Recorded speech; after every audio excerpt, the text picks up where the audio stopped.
weather with meteorologist Christina Reese. Good evening, Northeast Kansas. Thanks for joining us for KSNT News, and Merry Christmas Eve to you all. A great turnout for Winter Wonderland last night. They saw nearly 1,000 cars push through, and that is really helping them get near that goal of 12,000 cars. And if you were waiting for Winter Wonderland to actually look like a Winter Wonderland, tonight's the night to check it out. Still have a little bit of that snow on the ground. We have just about a week or so to make them achieve that goal of 12,000 cars, and I think it's pretty doable at this point. Even though the snow has stopped falling, the sky is cleared out after this morning's snow, but we stayed cold. We're still at 25 degrees right now with a west wind at 6 miles per hour.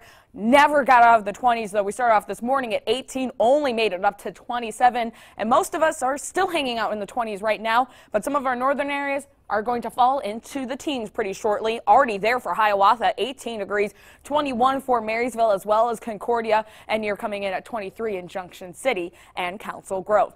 Winds have been quite a factor today in terms of how it's been feeling out there. They're primarily out of the west right now at about 5 to 12 miles per hour, upwards of 13 for Concordia. And even though temperatures are in the 20s, it hasn't felt that way. Wind chills are just how cold it actually feels out there, are primarily in the teens, getting into the single digits for Hiawatha and Concordia. But we're looking at even colder wind chills within the next 24 to 48 hours. So let's look at that with future track. Now, throughout the course of the night tonight, waking up early tomorrow morning to open up some gifts with the family.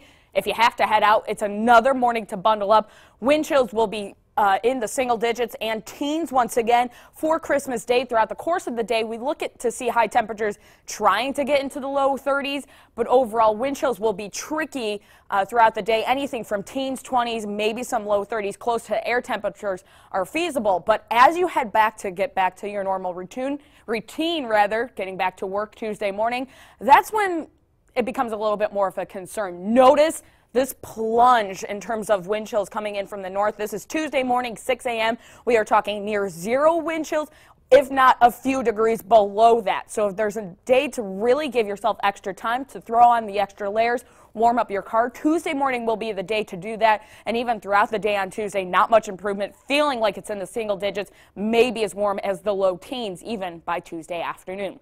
It'll be cold, but the chance of snow will continue to taper off, and not even seeing that for the rest of the night tonight. Just a few clouds here and there, but we'll be dry. However, could we see some additional snow for Christmas? It's not looking all too promising. Through the rest of your Christmas Eve, though, we stay fairly clear. It'll be as we get into the pre-dawn hours tomorrow, the clouds start to build up for Christmas Day itself. We're not looking at a snow chance, but limited sunshine through much of the afternoon.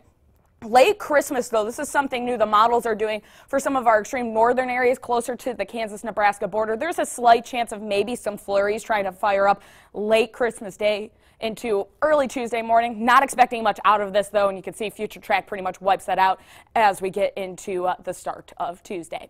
A final look at your Storm Track 7-day forecast shows that plunge in temperatures. Again, Tuesday morning could feel below zero once you factor in the wind chills. Otherwise, to close out 2017, no day through the next several days is exactly going to feel all too warm, but we do have a couple of snow chances mixed in there. Nothing looks all too significant at this point, but of course we'll keep you updated here on KSNT News.